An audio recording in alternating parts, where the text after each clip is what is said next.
Okay, it's officially 11 o'clock. Okay. My name is Greg Chambers. Bill Mattern.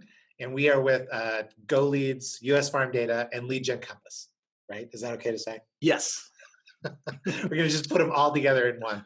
And thank you for coming. This is the everything you wanted to know about lead generation, but we're afraid to ask webinar. So every once in a while, we run these webinars, and there would be no questions. And so we figured we'd just go ahead and have one with questions. And sure enough, people did submit questions ahead of time, which was nice. It's very nice. We'll run through. And so we're going to run through those. We're going to run through, we're going to cover the submitted questions on lead generation. And then if you have questions or comments, use the chat box. And the chat box is being monitored by Spencer and Nui. And so I assume we should be able to see it because it'll be right there. Yeah. And we'll go from there. So we're coming to you from snowy Omaha. And before we get started, I wanted to tell a quick little story because I thought about this on the way in. I was listening to the radio, and there's a lady who was giving some sort of a violin concert tonight. And it reminded me, I just finished a book by Philip Glass. Do you know who Philip Glass is? Yeah. So before I got this book, I had no idea who Philip Glass is, but it turns out he's a really famous composer, and he's like one of our most famous modern composers. So he does a lot of operas and symphonies and modern music on this. So I started listening to music. He does movie scores, things like that. But he wrote this book about his life, and it's called Words Without Music by Philip Glass. And reflecting about that book, which was, it's a great, like if you're interested in 70s New York, Okay. like the people that he's like, oh, I was next door to Richard Serra, and then we used to go to Andy Warhol's, Right. like just everybody. Like, When it was a real community. Yeah, they're all poor and just running around. And so they're Yep. wonderful stories. But the one thing that struck me is just how long, as I was going through it, was how long it took his life to come about. So now he's recognized, I guess, in the music community as a genius, right? Like he has this, but it was through his 30s into his 40s almost, where he's still driving a cab, doing odd jobs. He was working for Richard Serra because he had plumbing skills, and Richard Serra was building these big sculptures, and he's doing all this. And then now in his by the time he gets to his 50s, he's selling out the big opera houses and traveling all over the world and living an amazing life. Lead generation is a lot like the buildup into Philip Glass's life. We look at things when we say, people are really doing a great job of generating a ton of leads. We'll tell stories about Goleads later, but when it's like, look at all the leads, look at all the things that are happening. And it's a snapshot of what's going on, right? So if I took a snapshot of a Wikipedia page of Philip Glass and who he is and what he's doing, I would get a particular impression. But then when you read the book, you realize, oh my gosh, he did things that I never would have. Like he studied in Paris and living on, $100 a month, and got a borderline abusive relationships with some of these musical people that were trying to teach him at Juilliard and all this. He went through all that, and that's what he became. And he even said when he first started putting his content out there, right? He first started saying, these are my ideas, and I'm putting them out there. They were not well received by the world. Other composers they just basically came out and said, I hate it. He's making a mockery of us. He's doing all this stuff. But he had this bigger vision in mind. I think for a lot of us in the companies that we run, we have these big visions, and we so much want to jump in and get people to realize what's happening. But it takes time, and it takes a lot of exposure before people start coming around. It takes a lot of backstory. Yeah. And in the end, he said, there's still people who hate his music that he respects greatly. But he didn't need to sell them, right? In my mind, I'm like, he didn't need to sell them all. He just needed to sell enough that he could sell 3,400 tickets into the Met Opera House. Right. The people who are famous, we think it came naturally or quickly. Right? As we don't see we don't hear about or see unless a full article on them or something like this. No, man, your lead generation. We tried everything. We've done this. Right. We did, and we finally got to a point where, okay, now it's consistent. Now we've gotten to this point. But we had, was it Einstein or somebody? Wow. You failed 40 times, you failed X number of times. No, I was successful. Right? Light bulb. Right. Right. No, I was successful all those times. That's how I got to this point. Right. I'm assuming assuming that's your point, lead generation, right?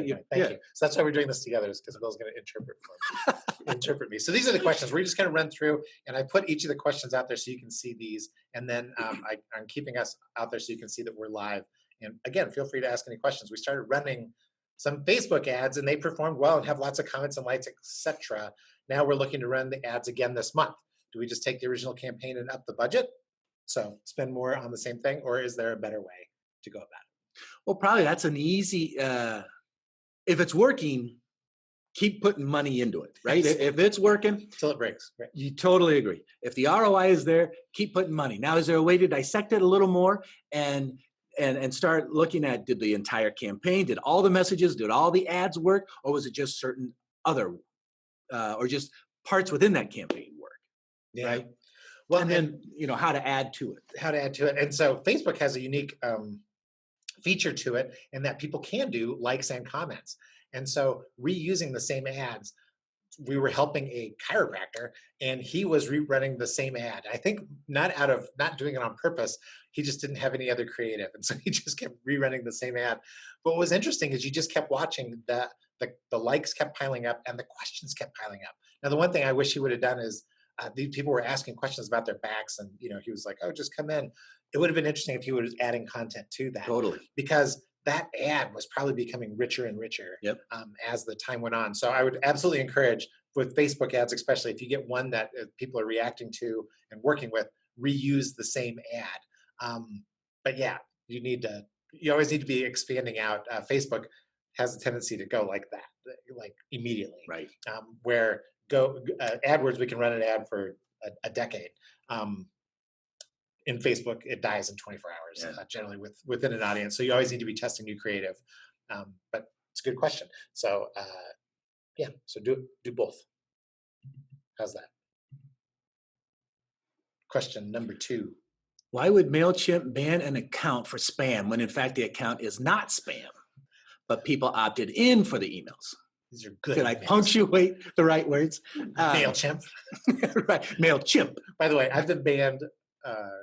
I've had accounts banned half a dozen times. So it's not that big. Well, it's serious, but we recovered from 5 of those. One of those was a terms and conditions violation. That turns out, if you're a list company, right, you just can't use MailChimp. Which segues into the answer. We look at it as there are 2 types of opt-in email databases. The first one is an opt-in database that you control. These people opted in to your product and service, to your website, whatever the case may be. They gave you their information, which that is a database that you should not, I don't think MailChimp would penalize you for that. Another opt-in email database, though, is a third-party database. We're probably on them. You're on them. You possibly could be where maybe you sign up for something, and in it, would you like to receive third-party emails, third-party offers? And a lot of times that's default, so you may not even see it, but whatever the case, you're on an opt-in email database out there. Those are the ones probably that MailChimp would not allow, where they did not, MailChimp wants only those that opted into your product, your service, and not third-party emails. That I can see potentially being the problem with MailChimp. Yeah. When you're using a third-party email database.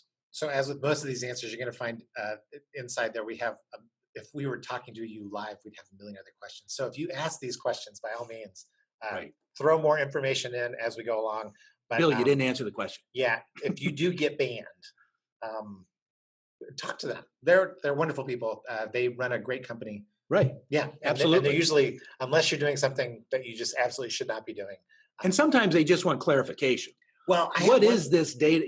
You're importing 1,000. I have a client actually who just that they tested it. They're testing MailChimp, and then now let's do the remainder of our database. And once the import came, again, it's a couple thousand names. They want, hey, what's going on? Yeah, all of a sudden now you have 2,000 new names. Again, they just wanted clarification on what we were doing. Yeah, right. And a story of getting an account turned back on. I had moved somebody into MailChimp because I liked the format well, and a few other things about the account, the service better than the service that they were on. But it was a consumer play, so he had 110,000 emails, Wow. right? So I Yeah. thought, oh well, they're collecting all this money, they're not going to ask any questions. Oh no, they asked Yeah, a totally. million questions, and then the Yeah. first bounces came back, and they were strong. And so then I had to go back and forth with them and get on the phone, but they're reasonable, and it ended up working out just They fine are. for them. They want the business, They want the business, right? Just but as like Bill bad. said, they wanted to, like, they were like, where exactly are these people Right. showing up and how old are these? And okay, anything that was over 12 months we needed to delete. We ended up taking the list down to about 40,000, which is all he needed anyways, Yeah. in the end. Right. Okay, next question. These are what do you use for a content calendar? What do you use, Greg? I'm old school paper, but what we use internally when we make calendars is we just use a spreadsheet. So shared Google Sheets, Yeah. dates across the top, and then tasks across the side where we can see what's supposed to be happening inside of each week. Right. It could be that simple. To manage content, like when things go out, we use Hootsuite, Right. because you can. Zoho does it, I think, too. Zoho does it, right, where you can say we want to, like, here's a piece of content. I'm going to give it 4 new titles, and I want to schedule it out over the next 4 months, so that it drops over that. And we'll put it on, Facebook and Twitter and those things. So I don't know if that's exactly a calendar or if I'm even coming close to answering your question. But yeah, it's really paper spreadsheet. I'm going to talk Bill into painting a wall. That will be our new content calendar. I see you provide pricing information. Do you think you're missing sales because of it? My boss wants an email before telling them what our product costs. I assume we're talking about on Lead Gen Compass. We do have pricing, and we keep changing it, but we have published it from the very beginning. Yeah. So how do you feel about that? I guess I understand the boss's thinking initially, because I wanted those conversations. I wanted. Hey, so okay, wow, you guys do a lot of things for us and potentially for us. So how much am I looking at? And I wanted to have those conversations. I thought I did. I've been sold on the fact that I'm okay having price. Not only okay, but I'm good having the pricing on there, because sooner or later, if someone is truly interested and they don't want to talk to anybody, they're going to find it. They're going to find the pricing one way or another. Yeah, I think that's the feature of the internet. Yeah. Certainly the feature of, like, my kids coming up. So I've got 20-year-olds, just so you know, and they think they can find everything online, and they believe it, whatever it is that they find. But I do the same thing. I was just telling Bill I was looking at a new service and they didn't have the price on there, but I just needed a ballpark, right? I wasn't trying to negotiate a price. I was just like, how much does this cost? Would it ever be something I could even test? Because I have a testing budget that I need to stick within. And it wasn't on their website anywhere. And so we just went and put it on, I put it into Google service pricing, and Quora popped up. I think Reddit popped up too. And it had people had already gone through it. And they're like, I sat through it and it was $10,000. Well, okay, so that's the upper limit of my budget. So that's the only question I needed. I wasn't going to bug them. And I have been on the phone with people where I've thought, I'm just wasting your time because I'm not a qualified prospect. Well, and I think that's what it boils down to is it's tough to do. It's tough to do it because you get 100 phone calls and I don't know, 60, 70 of them aren't even in your price. They can't afford it. If your price is in this that they can't afford. So all of a sudden you put pricing on, and now the tough part is you go from 100 phone calls down to 30 or 40, and you think everything's dead, or even less, right? Or even less, and that's hard. It's hard as a business owner. It's hard to, oh man, the phones aren't ringing. But in the end, your revenue stays the same, or the number of new customers stays the same, because you're talking to people who are in your sphere they're in your audience, who love your product and who can afford it. Yeah. And do you think you're missing sales? No. In the end, I don't think I am. Oh, okay. Well, I'd say we probably are, but you adjust to it, right? It's your new buyers. You're always missing sales. You're never going to capture 100% of the market that's out there. Something to think about. Okay. This was the double one. Provide examples of current lead generation tools used in the marketplace. There was also a what's the best live chat tool. Yeah. All right. I love telling this story because it's out there and it showed up in my Twitter feed again, which is there is one of these MarTech stack company, right? So there's like the marketing tech stack, and what is in your tech stack, says everybody who's selling things online. And lead generation tools, there's something like there was 5,000 companies that were listed in this thing. 5,000. And then Right. the Gartner report was that it was going to go up, like software as a service companies were going to jump up another 10x. So that's 50,000 companies selling marketing technology tools, of which there's a percentage of them that are probably good for you that are out there. I think that you're much better off, instead of focusing on some of these tools, is just having a process for how you're going to evaluate any tool and how it's going to work for you inside of that. Because when you think current lead generation tools, I go back to, it's pretty broad. It's AdWords, right? Yeah, I think back to AdWords. I think back to, we still send postcards, telemarketing, emails, right? conferences, right? These are like ways to generate leads, are still like some of the tried and true old stuff is, I don't know that we've maximized it or that it's lost any of its utility. No, I think we're using the tools that we started in 2000 we are still using today. And, knowledge of SEO, content, blog, writing, fresh pages, landing pages, regularly every month, being consistent. It's that consistency. I think that just whatever that may be, of just continuing on that path of what is working, keep doing it. It's like the Facebook question. If it's working, man, keep doing it. And we've built we built sites that are just went from 5 pages to 500 to 5,000. And, that's one tool and right. Right. It generates so much traffic. Right. When I did that, when you said the 2000 to now, one thing that has changed is LinkedIn. If you're doing business to business sales, and you haven't tested LinkedIn Navigator, you really should. It will get pretty granular on who it is that you should target. That being said, you need to kind of know who you're targeting in order for you to use that tool to its maximum potential. The best live chat tool, we tested, the one I was in love with for a while was Drift.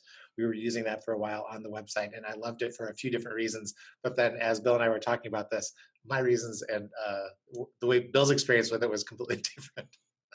But I loved that it was giving us insight into questions that people were asking on particular pages. So as we were going through, we're about to do a big site redesign for one of our big websites. And before we did it, it's almost like a live learning lab, where if people are asking these questions, that means they can't find this information, right? So you can split the questions into things that can't be answered on the website and things that can. And then inside of that, when we do the site redesign, I loved it. And then they turned it off, and talk about growing companies. Another thing about current lead companies is they're always changing, especially if they're growing. And I was talking to somebody who, she had to have been employee 180 of, they just tripled in size. And she's like, we never did that. And I'm talking to everybody and nobody knows what you're talking about. I'm like, here's the report I was pulling. Right. Didn't matter. She didn't know. So anyways, the utility of that tool diminished in my mind. But at the same time, if you can man live chat, I think there's a lot of them out there that are. And I do like using them. And I don't know if, again, does that tool move the needle when it comes to revenue and customer acquisition? And that's what we found after our big test. It didn't. Right. And that's the question is, again, we go through all these tools, be it lead generation, be it chat tools. And another question coming up on CRM, for the most part, they're all very similar in its base usage. And then it's just what's best for you and what are you trying to accomplish, and making sure, what are you trying to do? Are you trying to minimize phone calls? Are you trying to, or is it revenue? Whatever the case may be. In the end, it's content.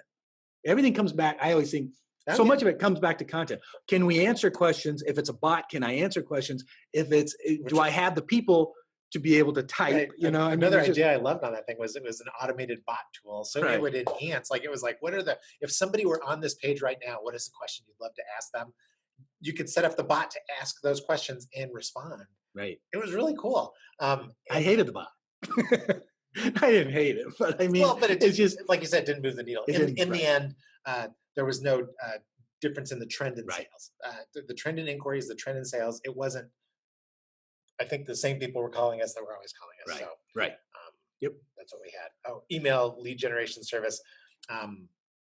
I don't know exactly what that means, but if you're talking about, my son does, he's a new worker in the workforce, and his job is SDR, sales development rep. So all these software as a service companies have the prospecting role and the sales role divided into two. And so for his SDR work, he sends a lot of cold emails, and he uses some services that are supposed to help him generate leads. Also, they're trying to generate demos for themselves. And what's the best one? I don't know. I have one that I was going to recommend, but I'm not going to recommend them. All right. Because they're a growing company. But man, customer service is like, Yeah. it's always the thing. Yeah, I think, and Greg started, I'm not sure what service equals. Does service equal platform only, the actual like deployment, or something? Or the service equal the entire the steps to do an email campaign, which is one of the things of the benefits of Lead Gen Compass, where we handle creative, we handle the targeted audience, we handle the list, we handle messages, we handle content, everything. So Lead Gen Compass is one of a great service. But as far as as far as a tool, they all seem to be, in its base, there you can import a file, click send, and it gets it out there. They're all pretty reputable. It's just, in the end, what really has to happen is the consistency of email. The message, what are you sending? That's subject line, headlines. Is there one that has like the secret sauce? Right. No. Yeah. We haven't found it anyway. When, these people who are pretty good at generating leads, and they did generate leads for us. When I looked through all the stats, I'm like, oh, they just did. Like, they did the Philip Glass thing. They did a ton of work. Yeah. And the big benefit was we never got bogged down in the work. Right. We just got the results. So in that sense, we got the leads. It was good. Okay. I've configured a Google ad, and it's enabled and scheduled to run, but when I use the ad preview and diagnosis tool, it says the ad's not showing. I can't figure out why. There's a few things going on with this, a few places I can go with this. Go for it. Do you want me to just go for it? Go for it. So sometimes I don't really use the ad preview and diagnosis tool as much as we set up the ads, we set up the campaigns, the ad groups, the ads, the landing pages, and then we turn it on. And if I come in the next day and there's no activity, meaning that there's no activity in the display, like the ad didn't show, it will usually give me an error if there was something that I did wrong. We were working with a law firm that was doing some stuff with pharmaceuticals, and it turns out you needed special permission to use these brand names, right? Which we got, and it went through. Other times it's that it's any number of errors, and it'll tell you. But if you're not getting it telling you what the error is, it could be, sometimes it's the date range. Oh, right. Is right. I mean, not that, is this thing on, move, did you turn it on? But sometimes it is, like, right. Double check the date range that you're looking at the reports. And then also, sometimes you just have to rebuild the campaign, rebuild the ad group, delete the old one, put in a new one. And that kickstarts it. That's rare. Google technology works pretty well. We're lucky as a Google partner. We just call. And you can respond. Call or send an email, and they'll respond to you with that. And if they don't, call us. Yeah. Spencer's listening. We'll make Spencer sit on the phone and talk to them and go from there. What are some good lead gen creatives or messaging / copy examples? Man, I don't want to sound like a broken record on this. Some of these are hard to answer, especially something like this, because I'm going to say what works once tends to work once, right, for us. Right? It's like it was good. It worked, and it didn't work. It's hard to find scalable things. And what connected with me does not connect with you. There's that, right? Where it's just it's so much. I was telling a story recently of God, we've been emailing to our database consistently for 6, 7, 8 years of consistently being 2 to 5 times a month, and content and fresh new content every time. So we've been doing this quite a long time. And it's, you know, every time we send out an email, almost every time, we'll always get someone reaching out to us. And God, I've been getting your emails for 4 or 5 years, but this one, okay, let's talk about this. And it's just, you know, some of them have been receiving an email 600 times. And it just finally, it was timing, I'm sure. It was message. It was. It doesn't feel like timing. So I'm going to go way back into our background. So Bill and I worked for the same company a long time ago when we were much younger. And when we were tracking media codes, and we found out that one mailing we'd mailed literally millions of times, it always had the same media code on it. And it wasn't until somebody was like, why are we still using the same media code when the mailing is actually, they're going out at different times. Maybe we could learn something. Yeah. So we changed the media code, and the media code report didn't change. And pricing was changing, and the media code was not changing. All sorts of things were going on. And when we finally started digging into it, we were finding out that people were taking these mailers and shoving it. This is what I don't know that this was happening. This is what I envisioned was happening. It was just going into the file, like this is interesting. At some point, I'm going to do this. Right, totally. The next mailer would come and remind them. They ditch the new mailer and grab the old mailer, call off that, and then read the code off the back. Yeah. It's that cumulative. It is. It's like you just got to stay in front of them. Yep. Find your target market, stay in front of them, and eventually the message gets through. And in the between time, you need to change up your messaging and copy. But I think sometimes we depend too much on, like, this was a killer. Well, I mean, we've learned things with subject lines. Yeah, and I was like thinking, I was thinking about that. Of we do see sometimes an uptick if the subject line is maybe a question, if it has a numeric in it. 5 reasons you should listen to Bill and Greg. Right? I mean, it's those types of things that. Again, you can't do it you can't do it every time. You can't do it every time because your audience is on to you. This is 6. This is 7. Right. Top 10 things, top right. 7 things. But listicles do work.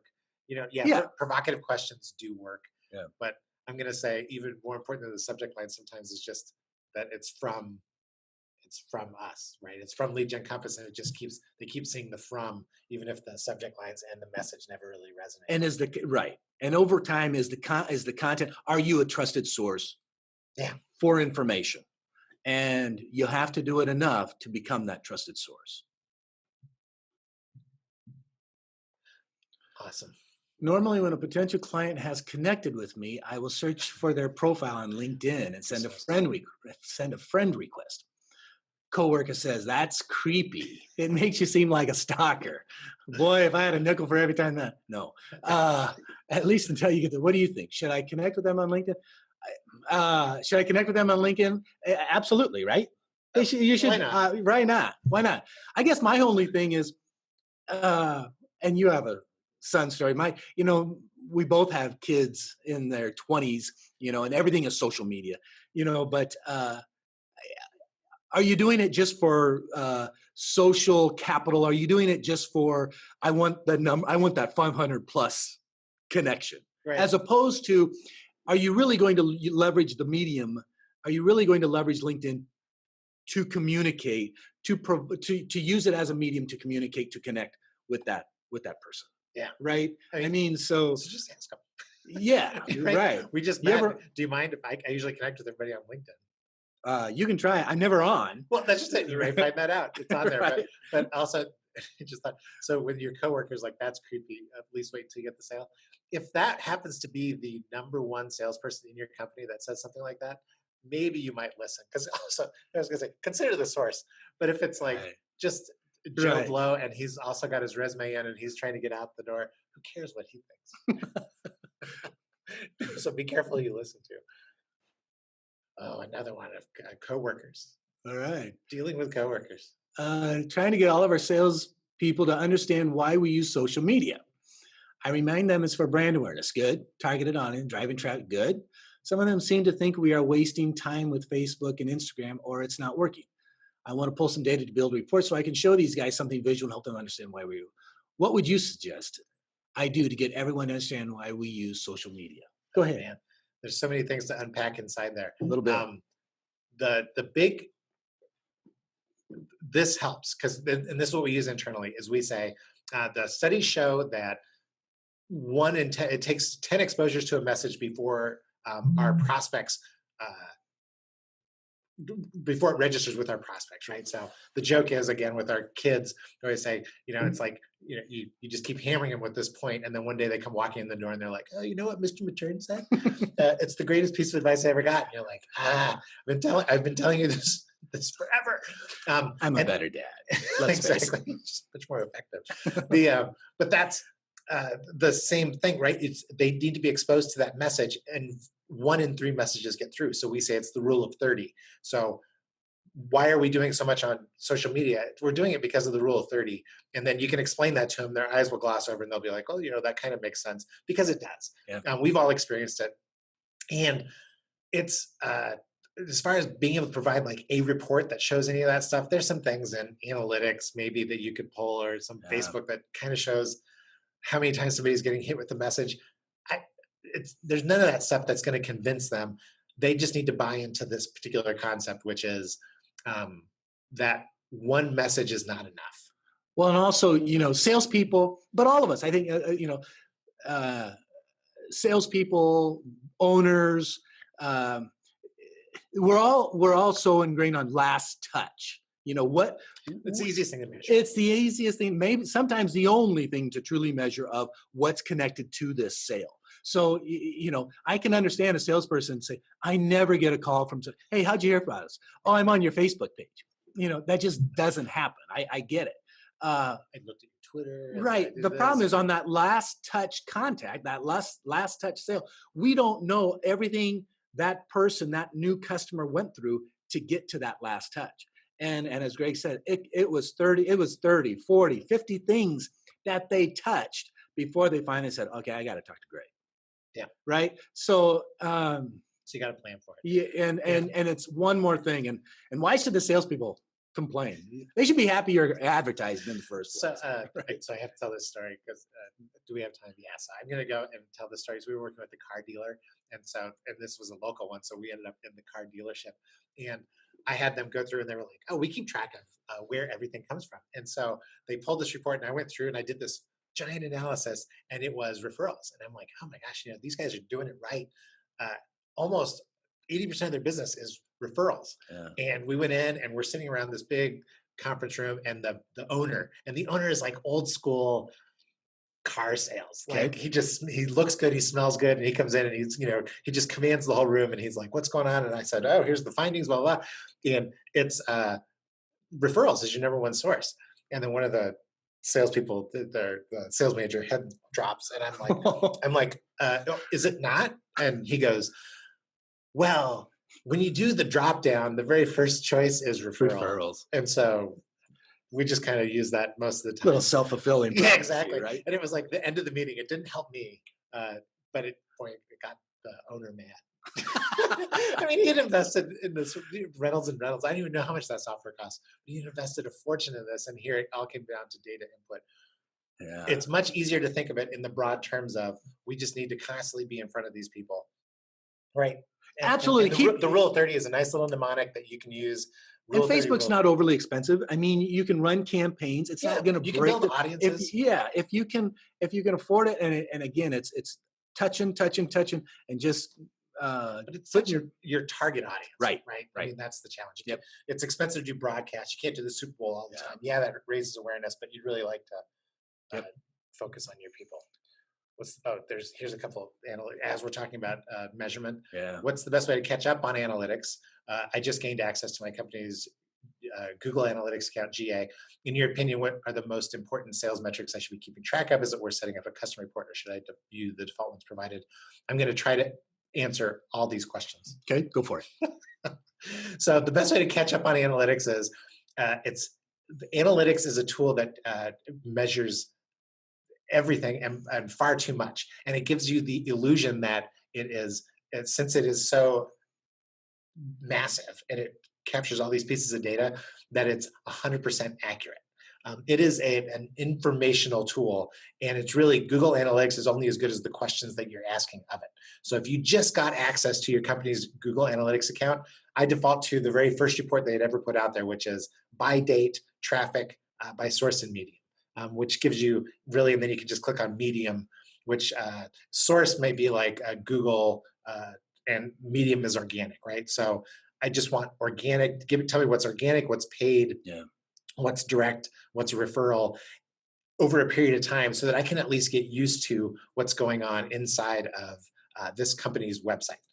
So that's the most important thing, is just a broad tool, because what comes from that is questions, right? And then you go back to this where you're writing down like, I wonder what this means. Right. So the examples I think of is like the clients we work with that work locally, they're hyper local. So they work just in downtown Chicago, or just like here in Omaha. In the end, that's the traffic that we need to be looking at, right? So it's like we can look at all the traffic that we're generating, but if they're coming from India, unless they're moving here, Right. right? Well, and don't chew off more than you can handle. I mean, it's what are the drivers to your business? And more than likely you have an idea probably of what you should be tracking. And then it's just 2 or 3 things, nothing that you can't. You want to be able to, whatever information you get, you want to be able to, you can manage it, evaluate it, and move with it. And then again, it's just, boy, it'd be nice to know one more. Okay, what's the next question that I would like answered, and then can GA answer it? Right. And then it's just, but again, we don't want 20 things coming at us. Yeah, right? It's as a just, matter of fact, for Lead Gen Compass, we went through and we just built a 2-page simple. Yep. This is your target market, the way you identified it, right, with our databases, and then this is the traffic that we can determine that's coming from your target market. Right, and then it fills in the rest based on that, and then we move all the way down to goals, which are probably the most important part. The most important thing you can set up in Google Analytics, but if you just gained access to it, you really need to get familiar with how it's measuring and right. what's happening, and then you can start. Because you're probably analyzing other metrics. Because for us, it's okay. Here's what's going on the web. What's that do to our phones? What's that do to new entries? What's that do to conversion? I mean, you're already probably tracking quite a bit. Or even if you choose 2 or 3 things from Google Analytics, it means you're also probably tracking 3, 4, 5 other things. Yeah. Outside of Google Analytics. Right. Yeah. Good stuff. And just a reminder, if you have any follow-up questions or anything, you can use the chat box. We tested it this morning. We know it works. Just checking. We're good at not answering some of these questions. We love telling our own stories. We do. We'll tell another one here. Okay, what's the value of a CRM? I feel like other people in the industry know something I don't. That's fine. I've gone on calls with Salesforce and can't figure it out. What am I missing? I don't know how much you're missing. I do like CRMs. Now, I don't maximize CRMs. You know, here's this repository of my contacts. I don't like. I am done working. I don't use paper so much anymore. I don't. Once I get a business card, it goes into my CRM. So, but it's very basic. I don't. Again, so many of the things that we're talking about, I start small, and here's the base function of a CRM, and that is making sure I don't lose anything. And can I have a callback date? Can I put notes in? Just very basic things. And then as it grows and as my job grows, I just get other. Oh, I wonder if I can do it this way. I wonder if I can send out an email. I wonder if I can schedule an email. I wonder if I just add maybe 1 or 2 things a year. Again, just so I can maximize it for myself. I don't ever maximize the product, but I am probably maximize it of what I can handle. And I think that's really what they're built for. Actually, that's the premise of the book I wrote is if you start with the technology and then move backwards and let the technology dictate how you do business, there's a good chance that it doesn't get fully adopted inside your company. But if you take what you're doing and apply technology to make what you're doing better and easier, there's a good chance you can get a few more things done. So if right now I can send 10 prospecting emails a month, a CRM may help me get up to 12. Doesn't sound like much, but 20% increase over the course of a year may be the difference between. Totally. 1-2 sales can make an impact, right? I was going to say going to visit my aunt or going to London or something. So, yeah, and Salesforce is incredibly huge and Yeah, complex. It can right. do everything. Um, But I think it is a good start. And the good thing about CRM, there's probably so many out there that you can get one for free. I mean, just to build legs with it and just to get used to it. So I'm sure there are some free, at least 30-day trials, HubSpot. Well, I saw right? HubSpot has a CRM. I didn't play with it, but that's an expensive piece of software. That's expensive. But they have a free CRM piece. Yeah. Okay, these last ones. So those are the end of the submitted questions. And if you have any other ones to submit, again, the chat box, or there is a Q&A function which says no open questions, and you can do that too. But these are questions, and I asked Bill, I said, Bill, what are some questions that you wish you got asked? And so the first one, it was late at night when I submitted these. I'm trying to think, okay, what? Because Bill's like, what are you talking about? You replied. So the first one is missing a question mark, but where should I be spending my time when it comes to marketing? First of all, why do you think this is a wish to have question? Well, I guess, maybe when I thought this, my whole thinking and my thesis statement about this of what I wished prospects would ask, and even clients, of kind of what's my role, and I guess that where should I be spending my time. I have an hypothesis, a theory. I can't prove it, but business owners, and I'm sometimes dumbfounded, only because maybe Greg and I have been in the marketing world together over 50 plus years. That I see so many business owners, man, they are involved in business and product development. They are involved in the finance. They are involved in operations, the sales side of it, of just, how the floor is doing. And they're involved in everything. And it seems like marketing is always kind of the last piece of the business that they're giving their time to. And we see it in our business with Lead Gen Compass.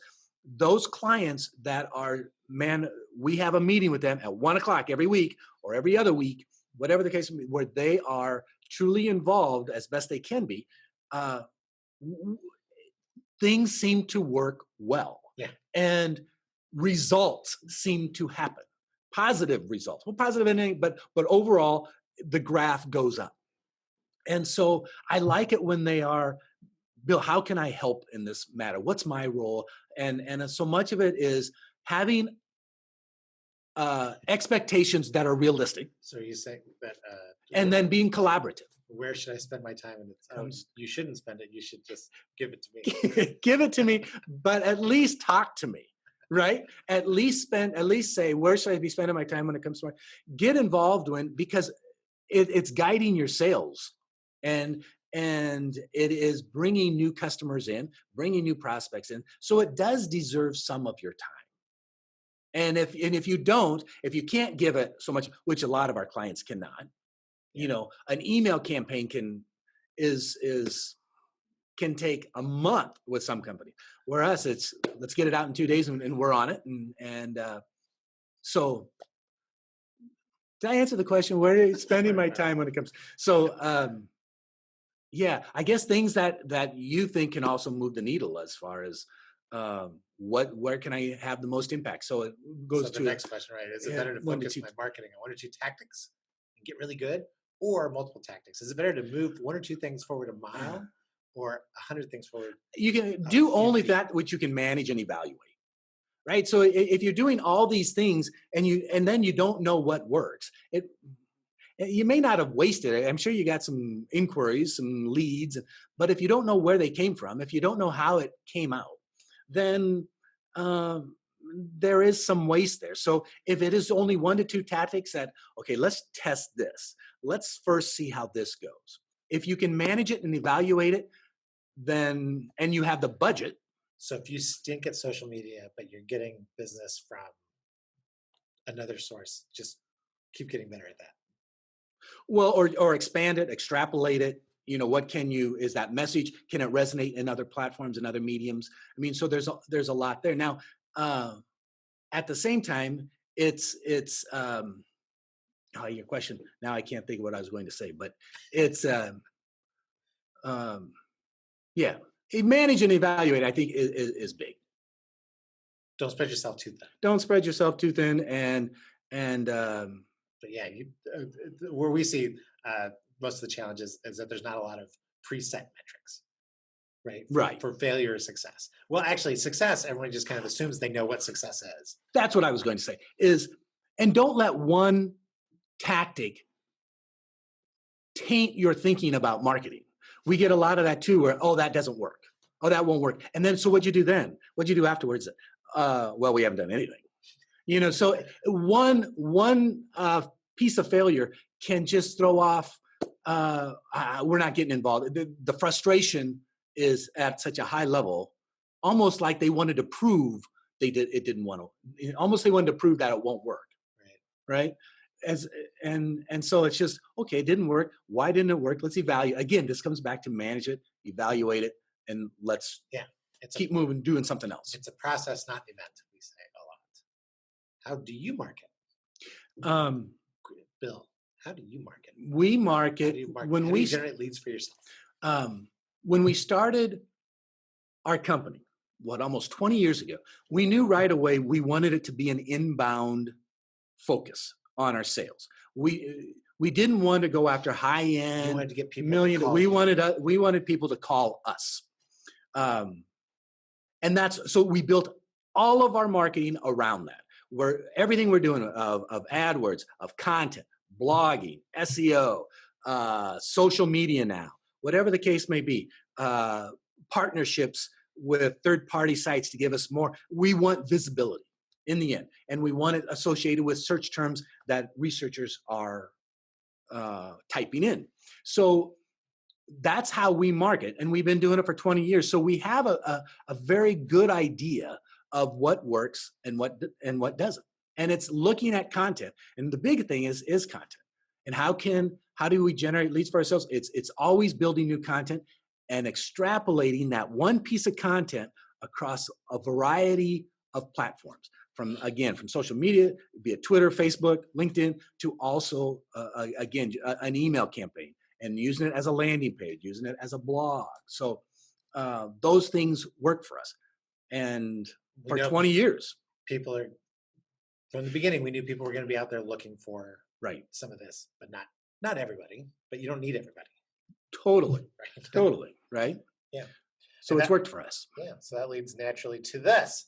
So if you have questions, again, I'm looking here, and the last thing I see is a note telling me to shift the camera. We did that, right? Yes. If you have questions, type them into the chat box, but we'll take a few minutes here just to tell you about Lead Gen Compass. So Lead Gen Compass is, as Bill was answering that last question, how for Goleads and US Farm Data, how is it that he has built that business and gotten people to call us, find us and call us. Those are the same. We can apply those same strategies, tactics, techniques. Totally. The whole process. We can take that process and do it for companies. So that's what we do here. If this graphic just kind of explains the whole thing, right? If there's the whole world out there of people and companies, who is it that you're really targeting, right? That target market. When we used to sell directories way back in the day, big books, it was the state directory. I need everybody in Nebraska. It was always like, no, you really don't need you can't sell to even in a tiny state like Nebraska, you can't sell to everybody in Nebraska. Who is it that you really need? Well, I need, plumbers in Nebraska. Okay. That is a target market. Now that we know who the target market is, we can now work on generating targeted traffic. And that is one service that we provide. We can also take it a step further, and we can take that targeted traffic and turn them into inquiries where you're actually getting people calling, emailing, filling out forms, and really working on that. It still will happen with targeted traffic, but you can hold us to the number of inquiries that are being generated in our second package. And then the third package is if you want to just pay us for actual sales leads, which you define. You say this is what would be a good sales lead. Truly qualified. Right? If a prospect inquiry is more like a marketing qualified lead, right? Where it's like, hey, we're marketing and we got all sorts of targeted traffic, and there's a few people that they're asking you questions, and the salesperson's like, yeah, these are terrible.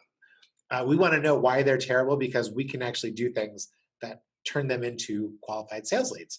And those are the services that we provide. Yeah. Right? And I think what separates Lead Gen Compass from maybe all these other, what it was, 5,000, 50,000 other marketing firms. The fact that we have this database marketing background.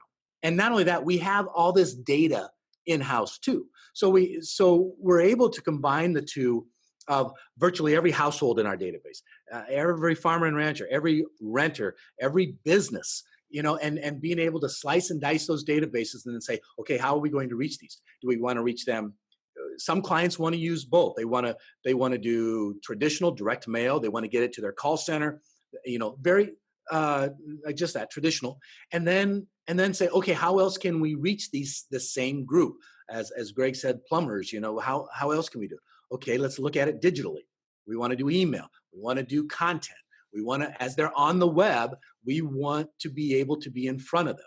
Yeah. So it's nice to be able to look at it both ways, as opposed to just say, oh, we do Facebook marketing. Oh, we do AdWords only. All right. So does that mean, if I want to reach them in other ways, I need a vendor for this, a vendor for this, a vendor for, pretty soon you're working with 17 vendors, versus we're already in this, we're already doing this, and, it's working with one vendor. Yeah. And if you happen to have a vendor that you love that does one thing, we work with them too. Right. So it's not hard. We just try to apply our process to help them with that. And the way we do that is we've kind of broken these out into these packages. So when you're done, you can pop out to the website and take a visit through them. But we can talk about like what we do inside of targeted traffic, what we do inside of prospect inquiries, what we do inside of sales leads, and what you can expect and hold us to. Yeah. And that is really the service. And we even have a free trial of the targeted traffic program, which we'd encourage you to take advantage of, because then you can see it. Absolutely. If you want, taste it, gain visibility on the web, and start this concept of people of quality prospects, qualified leads calling you. It's a good starter program, that free 30-day trial. But then and then we have the guaranteed. So yeah. Yes, it's worth it. It is. And that's all I got for you. So thanks. I don't see any other questions to wrap up, but we'll give it a couple beats here. I don't know if it like the little dots show up where it's like so-and-so's typing. We answered questions. I get the ones from my kids and it's like dot, dot, dot, dot, dot, dot, and then it says, okay. That's it. All right. If you have any questions, by all means, reach out to us. You can call at any time. Call that number and you can ask for Bill. He'll take your call. Thank you. Thank you for joining us.